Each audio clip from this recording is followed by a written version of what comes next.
I'm an entrepreneur, I'm a hustler. See, I used to sell can. My granddad, he used to goddamn crush can, you know what I mean? Like, I'm from the project. What you got there, B? Boss called, boss fell, man, you know what I'm talking about? What you got there, B? We had $2 Tuesday, man. We the king good, man, you know what I'm talking about? And I brought the body with me, man. It's a casket, man.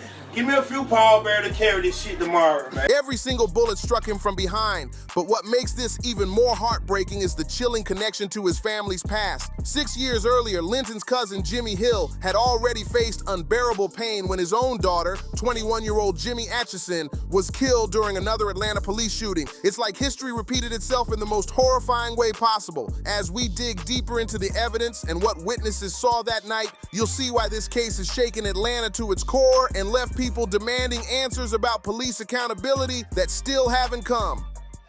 My message to the youth, you know what I'm saying? My message is, you know, stay focused, pay attention, you know what I'm saying? You know, listen to adults, you know what I'm saying? Listen to your parents, you know what I'm saying? You know, stay prayed up, stack your money, you know what I'm saying? Everything you see ain't what it is, you know what I'm saying? Don't follow my route, you know what I mean? Linton Blackwell, known in Atlanta's hip-hop scene as B Green, wasn't some guy pretending to live that life. He came up in the East Lake Meadows housing projects, a neighborhood so dangerous it was called Little Vietnam. Violence wasn't a movie for him, it was everyday reality. This man grew up surrounded by chaos, and every move he made came with a risk most people couldn't even imagine. He took all that pain, all those rough beginnings, and flipped it into something powerful, a clothing brand carrying that same name, B Green.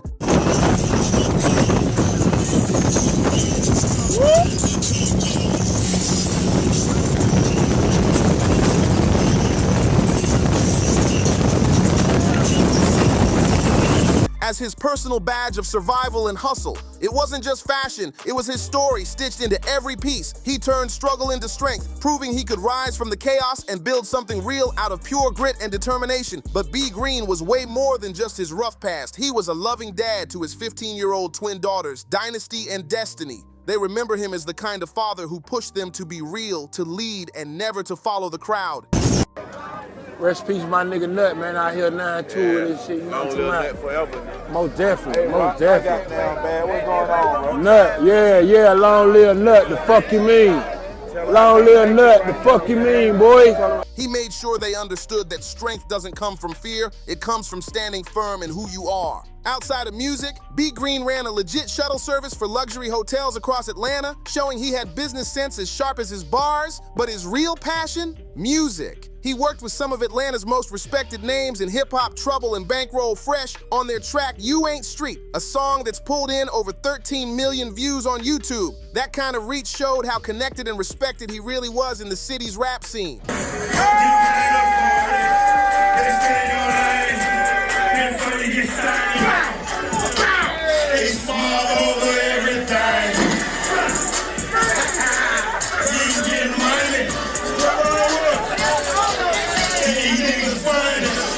Here's the haunting twist. Every single artist on that track is now gone. Bankroll Fresh lost his life in a studio shootout back in 2016, a scene that left the place covered in shell casings. Then in 2022, Trouble was shot once in the chest during a home invasion. And now, B Green, 17 shots to the back. It's like this song became a chilling reminder of how dangerous that life can be, even for those trying to move past it. That October night was supposed to be chill, just a normal night out. B Green hit up the Five Paces bar in Atlanta's high-end Buckhead neighborhood with his friend William Stanley, looking to unwind for a bit. But what started as a casual evening quickly turned into something no one could have imagined. At the entrance, I'm an entrepreneur, I'm a hustler. See, I used to sell can. My granddad, he used to goddamn crush can, you know what I mean? Like, I'm from the project. Everybody in the neighborhood, they used to bring my granddad a can. I used to sell candy. I used to sell goddamn Kool-Aid at school. I used to pump gas. Off-duty Atlanta police officer Gerald Walker, who was working security at the bar, stood there wearing a t-shirt marked with the APD emblem. When B. Green and Stanley showed up around 11:30 p.m., Officer Walker personally searched both men, checking them before letting them inside. That moment, caught in reports later, would become key evidence. It showed that Walker had direct contact with B. Green, that everything was calm, and there was absolutely no sign of danger or tension. Nothing about that first meeting hinted at the chaos that was just minutes away. Then everything changed. Inside the bar, an argument suddenly broke out. Nobody knows exactly what triggered it, but B. Green somehow got caught up in the middle of the dispute. Stanley had stepped away for a second, and when he came back, he tried to calm things down before it escalated. But here's where things take a sharp turn. Yeah, Russ, we spoke for about 20 minutes tonight, and his cousin tells me he still cannot believe that his cousin was shot at this 5 Paces bar here in Buckhead over 10 times. And tonight, he's speaking on behalf of his cousin. Officer Walker was right there too, trying to help break up the fight. In that moment, what was supposed to be just another night in Buckhead turned into the start of something truly tragic. Officer Walker wasn't just standing back watching, he was hands-on, trying to calm everyone down, right alongside Stanley. Once the argument settled, B. Green decided to dip out, heading toward the back parking lot on Cane Hill Place. He walked over to his black SUV, the same ride he used to run his shuttle business, probably just trying to leave the chaos behind him. And somebody said, my friend said, hey man, I hope you sit down, your cousin gone. And I said, huh? Jimmy Hill remembers the exact moment he got the news. But according to the Georgia Bureau of Investigation, something happened next that completely flipped the night upside down. They claim B. Green grabbed something from his vehicle and tucked it into his waistband. Officials say that item was a firearm, but here's the problem. No one has ever confirmed who actually owned the gun found at the scene. That one detail has left people across Atlanta asking serious questions. Meanwhile, Officer Walker, who had followed B. Green into the lot, said he saw that movement and took it as a deadly threat. From that moment, everything spiraled fast. Now, this is where the story split wide open. The official police report claims Walker shouted commands about the weapon, but B. Green didn't listen, and that's when the officer, fearing for his life, opened fire. I really love this family, and he was well respected in the community. The community loved him. They respected him. He loved him. He gave respect, and he showed love to a lot. But hold on, this version of events doesn't quite add up. There are too many missing pieces, too many contradictions, and too many witnesses saying something very different. The Fulton County Medical Examiner's report revealed something absolutely shocking. Linton Blackwell was hit 17 times in total. 2 bullets struck his upper back, 1 hit his lower side, and the rest, 14 more, tore across his mid and lower back. Every single shot came from behind. Sir, ex-job officer working a job at 41 Irby Avenue, 5 Paces Bar, responded to security requesting a disruptive patron. He responded to the location and encountered the patron. Painting a devastating picture of what really happened that night. The sheer number of bullets fired has people furious, demanding to know how anyone could justify that kind of force. It's a detail that's left the entire city of Atlanta stunned and searching for answers. Every single wound was from behind. Not one bullet hit from the front, not even out of 17. That detail alone changes everything. For all those shots to hit his back, B. Green had to be facing away from Officer Walker the entire time. There's just no way he could have been aiming a weapon or moving toward the officer like they claimed. The physical evidence tells a story that completely shatters the idea of any imminent threat. William Stanley, B. Green's close friend who had been with him all night, heard the gunfire and sprinted toward the parking lot in shock. To the back, how you justify that? There's no way you can justify that. That was cold-blooded murder. When you found out 14 times in the back, what were you thinking?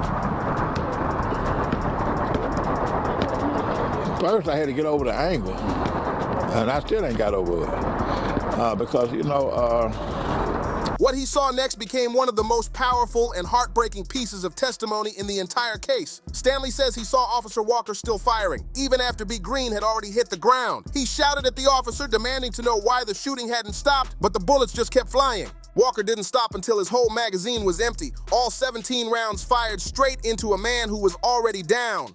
The scene left witnesses frozen in disbelief, wondering how something like that could ever be called self-defense. Stanley later told reporters that B. Green wasn't even facing the officer when the shooting began. He said B. Green showed no sign of aggression or threat, and from the very first shot, it already felt like way too much. Another witness, Timothy Nixon, backed up parts of that same story, calling for justice and labeling what he saw as nothing short of an execution. Protesting in front of the federal building downtown this afternoon, all in support of a man shot and killed by an Atlanta police officer earlier this year. 11 Alive's Elwin Lopez joins us live with more on what protesters are demanding. Jimmy Atchison was shot and killed during a federal task force raid in January. His family says he was unarmed and hiding in a closet. But there's no way to know that. Officer Soon Kim wasn't wearing a body cam since federal policy doesn't allow that. Today, Atchison's father and aunt were there among supporters and activists, and they are now calling on the U.S. Attorney to release the case file to District Attorney Paul Howard. They are asking for that so that the DA can look into Officer Kim's actions during that shooting. Their statements together painted a picture that's hard to ignore. The autopsy only made things even clearer and more disturbing. 2 bullets struck the upper back, 1 hit the lower side, and 14 more tore through the mid and lower back. Experts have a word for that kind of pattern: overkill. It's the kind of evidence that's impossible to line up with any idea of self-defense. Every new detail raises the same question: how could this possibly have been justified? And here's where it gets even more alarming. Officer Walker wasn't some clean record rookie. Since joining the Atlanta Police Department in 2023, he's already built up a long list of complaints. 7 in total, and 6 of them were proven true. These weren't just minor slip-ups either. They included 3 separate violations involving his body camera and another one tied to how he handled an arrest. The indictment handed down against Sung Kim charges him with involuntary manslaughter and violation of oath by a public officer. With that kind of record, the fact that he was even still on duty has left a lot of people furious and demanding answers. At the time of the shooting, Officer Walker was already on thin ice. He was in what's called a reckoning period. In that statement, the U.S. Attorney's Office didn't give us a timeline as to when that redaction of the file would be complete and handed over to the DA's office. And a big change implemented after Atchison's death: Atlanta officers haven't been a part of federal task forces in months, Ryan. Basically a probation phase where any new slip-ups could bring serious consequences. That means the department already knew he had a record of breaking rules, yet somehow he was still cleared to work off-duty security jobs. Walker's record included 1 Category A violation, serious enough to carry a 1-year reckoning period, and 3 Category B violations that each came with a 3-year probation window. And these weren't small mistakes or paperwork errors. They were verified violations, including multiple times where he failed to turn on his body-worn camera. That's the one piece of equipment meant to keep everything transparent, especially in cases like this. Tonight, the father of an unarmed man shot and killed by a former Atlanta police officer is demanding an appeal after the charges against him were dropped.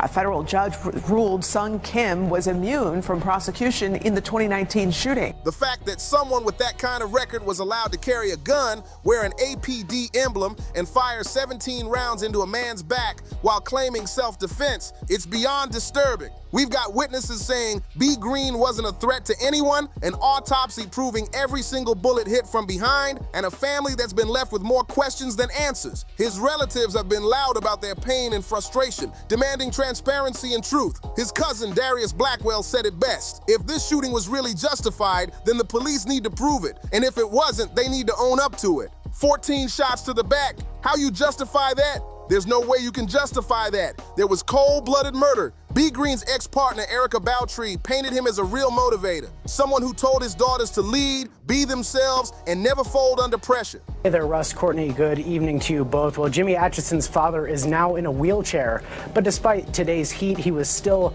back out in front of the courthouse advocating for his son to anyone who'd listen. He says this ruling won't make him give up his fight for justice. His manager, Timothy Coleman, who has a military background, has been loud about one thing: accountability has to be real, not just talk. He keeps saying this isn't about hating cops, it's about making sure that when an officer takes a life in a situation that looks questionable, there's transparency and consequences, not silence and confusion. It's my son and I love him. And he was murdered unnecessarily and unjustified.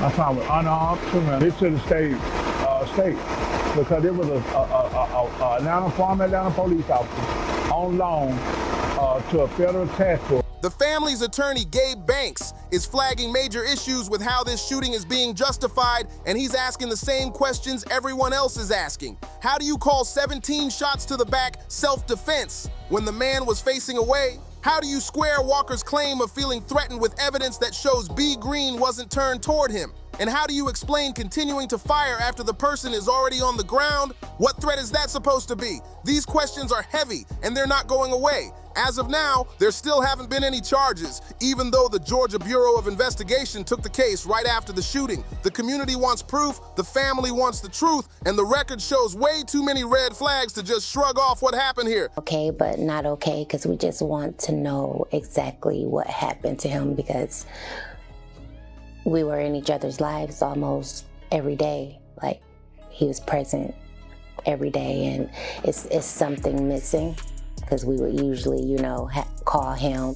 The investigation is still dragging on with no clear end in sight. Once it's finally wrapped up, the Georgia Bureau of Investigation is supposed to hand everything over to the Fulton County District Attorney's Office, which will then decide whether or not to take the case before a grand jury. But here's the problem. Cases like this can stretch on for months, sometimes even years, leaving families stuck in painful limbo, waiting and wondering if justice will ever come. At the same time, the Atlanta Police Department is running its own internal affairs review. Officer Walker hasn't been fired. He's just been reassigned to a use of force review position, a desk role that keeps him off the streets but still lets him keep his badge, gun, and paycheck. My dad, he was a great father figure. He was the type of person to always help out with my friends, or just an opening person. He was always giving. If I needed anything, he always got me. Even if he didn't have it, he would work very hard to make sure I had it. He would always give me motivational speeches or teach me right from wrong. I was kind of like, he was my best friend. He's banned from taking side jobs like the security gig that put him at 5 paces that night, but he's still very much on the force and fully protected by the system, man. And then there's the issue that's angered the public the most, the body camera footage. On December 1st, 2025, the Atlanta City Council voted unanimously to demand that the police department give B. Green's family access to that footage. Think about that. It took a full city council resolution just to get the family a chance at basic transparency. And even after that powerful move, the footage still hasn't been released. The family's been left waiting, the community's still in the dark, and people across Atlanta are asking what's being hidden and why. The GBI keeps saying the footage can't be released because of the ongoing investigation. But at this point, that explanation feels empty. And what makes it even more painful is that B. Green's family has been here before. They've already lived through this same kind of heartbreak 6 years earlier. Back then, it was 21-year-old Jimmy Atchison, B. Green's cousin, who was shot and killed by Atlanta police officer Sung Kim. It's like the same tragedy hit the same family twice, and nothing changed. That night, protesters filled the streets in front of the federal building downtown. Family, friends, and activists demanding answers for both cases. The crowd wasn't just angry, they were exhausted from repeating the same fight for justice over and over again. News reporters went live from the scene, showing signs that read 11 lives lost and voices shouting for accountability. Jimmy Atchison's death happened during a federal task force raid back in January. His family insists he was unarmed and hiding in a closet when he was shot, but we'll never truly know because the officer involved, Sung Kim, wasn't wearing a body camera. Federal policy didn't allow it at the time, and that lack of footage left the truth trapped behind closed doors. Now, years later, Jimmy's father and aunt are still standing shoulder to shoulder with supporters, calling on the U.S. Attorney to hand over the case file to District Attorney Paul Howard. They're demanding transparency, justice, and an end to the silence that keeps repeating itself with every new tragedy. Jimmy Atchison, known by friends and family as Jimmy Sison, was B. Green's cousin through Jimmy Hill, tying both tragedies together by blood. On January 22, 2019, Jimmy's life was cut short in the most heartbreaking way. He was shot once in the face while hiding in a closet during an FBI Violent Crime Task Force raid. Officer Sung Kim, a 26-year veteran who had been federally deputized, later claimed that Jimmy made a sudden movement that he interpreted as a deadly threat. Kim fired one shot and that single bullet ended Jimmy's life instantly. But here's the key detail that turned this case upside down. Jimmy Atchison was unarmed. The raid had been carried out based on a warrant connected to an alleged armed robbery. But that entire story started to unravel months later when a witness named Lynn Makieff stepped forward with a completely different version of events. Her account raised even more doubts about what really happened that day and why a young man with no weapon ended up dead in his own home. She revealed there was never a gun at all. Jimmy wasn't some dangerous suspect on the run. According to her, he had simply been selling pants, borrowed a woman's phone, and then walked off with it. That tiny misunderstanding somehow turned into a full-blown federal raid. Her statement completely shook the foundation of the case, raising huge questions about the validity of the warrant, whether such an intense operation was ever justified, and most painfully, whether Jimmy really had to lose his life that day. But by the time this truth came out, it was already too late. Jimmy was gone. By then, the officers had already built their story, and the justice system was slowly grinding toward a conclusion that would leave his family shattered. For a while, it seemed like there might actually be accountability. In December 2022, Officer Kim was finally indicted on several charges, including felony murder, aggravated assault, involuntary manslaughter, and violation of oath. For Jimmy's family, that moment felt like the first glimpse of justice after years of heartbreak, but it still didn't bring him back, and the wounds in their community only cut deeper. The Atchison family finally started to believe justice might actually come their way, but that fragile hope was shattered on June 3rd, 2025. On that day, U.S. District Judge Michael Brown dismissed all the charges against Officer Sung Kim. Just like that, years of fighting, protesting, and waiting ended in heartbreak. The judge ruled that the shooting was textbook self-defense, saying Kim's belief that Jimmy Atchison posed a deadly threat was objectively reasonable. That single decision wiped away any chance of accountability, leaving Jimmy's family devastated once again, facing the same pain that's haunted them for years and watching the system close its doors on them all over again. The ruling didn't just clear Officer Kim, it granted him full immunity under the Supremacy Clause. Since he was acting as a federal officer at the time, that legal shield shut down nearly every path to accountability. Jimmy Hill, Jimmy Atchison's father, was completely crushed. He said his son's killer had slipped through the cracks of the system, hiding behind the loopholes of qualified immunity. Refusing to stay silent, Hill started petitions and public campaigns demanding that the case be appealed, hoping someone in power would finally step up and fight for justice. But his hope took another hit when District Attorney Fonnie Willis failed to file the appeal in time. The 30-day window came and went, and nothing was done. For the family, it felt like losing Jimmy all over again. Justice delayed, and once again, justice denied. Critics argued that the ruling sent a dangerous message, that officers could kill without consequence, especially when operating on federal task forces that seemed built with loopholes to protect the very people meant to uphold the law. For Jimmy Hill and his family, that pain ran even deeper, because they knew Jimmy Atchison's death could have been prevented. The warrant behind the raid was based on questionable information, yet the officers still went in full force without calling SWAT, even though they believed they had a barricaded suspect inside. And it gets worse. They weren't wearing body cameras because federal task force rules exempted them. Every single decision that day, from the faulty warrant to the lack of oversight, led to a 21-year-old man dying unarmed and terrified in a closet. 6 years later, that same family had to relive the same horror all over again when B. Green was shot and killed. 2 lives, same bloodline, same story of unanswered questions. Jimmy Hill has since spoken publicly about this tragic pattern, calling it proof of systemic failure inside Atlanta's policing and accountability systems. In both cases, officers claimed self-defense, even though evidence raised serious doubts. And in both cases, the families had to fight tooth and nail just for basic transparency. The justice process moved so painfully slow that by the time any resolution even seemed possible, if it ever came, the emotional damage had already been done, leaving scars that may never heal. The community's response to B. Green's death hasn't faded, it's only grown louder. On December 1st, 2025, his family and supporters packed the Atlanta City Council meeting, filling every seat and spilling into the hallways. They weren't there to stay quiet, they came demanding transparency and accountability, refusing to let B. Green's name be forgotten. The energy in that room was intense. People holding signs, chanting for justice, and calling out city officials to finally release the truth. It was clear the community wasn't backing down, standing united to make sure what happened to B. Green doesn't get buried or ignored ever again. B. Green kept East Lake Meadows alive in spirit. His music, his hustle, and his energy made sure the neighborhood stayed culturally strong. He was more than just a local artist. He was a bridge between the streets and hope, showing that no matter where you start, you can still rise and inspire others. His twin daughters, Dynasty and Destiny, were only 15 years old when they lost their father, and they've had to face that pain under the public eye. In interviews, they've shared how their dad always taught them to be real, to lead instead of follow, and to never let anyone dim their light. Those words hit even harder now, coming from a man whose own light was taken far too soon.